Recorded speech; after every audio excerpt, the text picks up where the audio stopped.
Guys, meron dito na ilog din siya.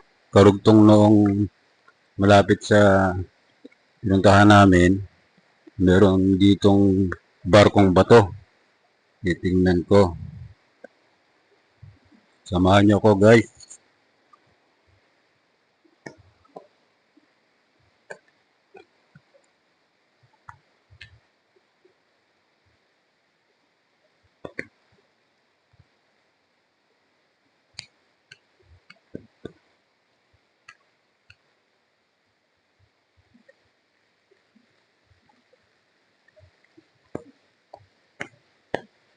Ito na. Ito na siya guys.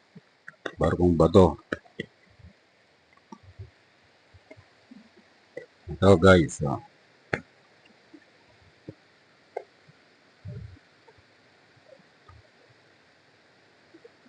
Puro lumot na. Kulang ng letter B. Pero siya guys, barkong bato.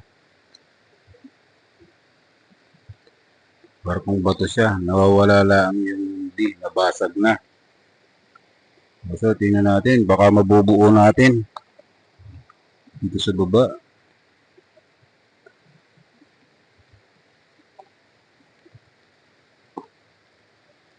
Wala na guys.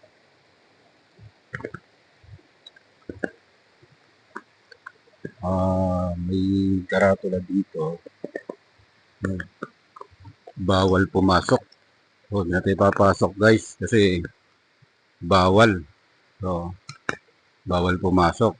May daan naman siya. Ayan. Pakyat. So, di natin papasukin yan. Kasi bawal.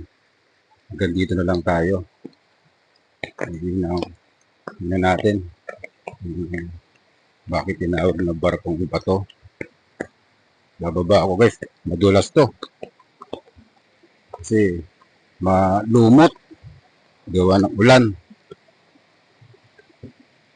Humingi na naman ako ng pahintulot dito na mag-video.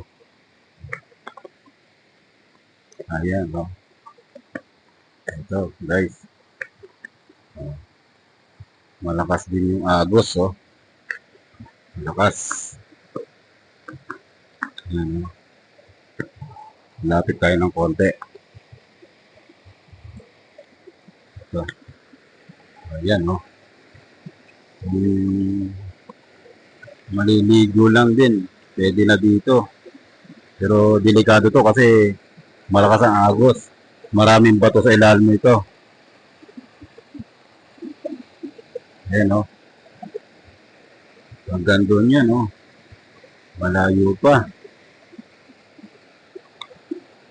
Ito sigurong bato na to ang sinasabi nilang barkong bato. Ito. Yan. May itsurang barko.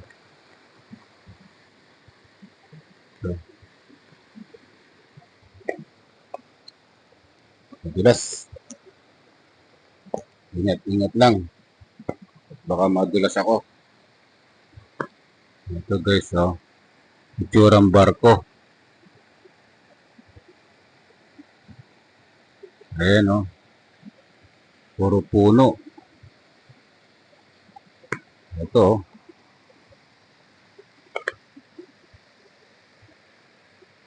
Ayan guys, oh.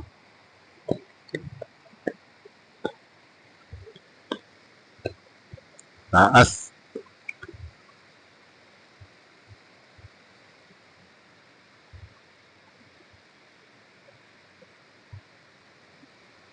Ayan guys. Ang kilala ko lang na puno rito, kawayan. Yung iba, hindi ko nakilala yung mga puno.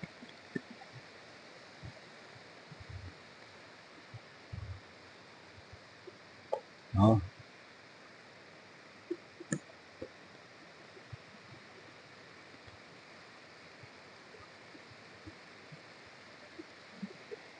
Ito, kilala ko to. Mangga. Maliit pa lang.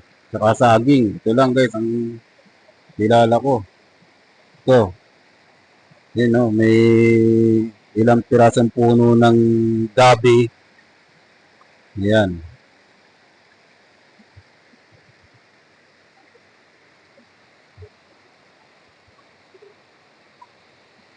Lakas ng agos. Delikado rito kung maglalakad pa kasi itong ibabaw ng barko na to, madulas to, may mga lumot. Dito na lang ako sa ibabaw.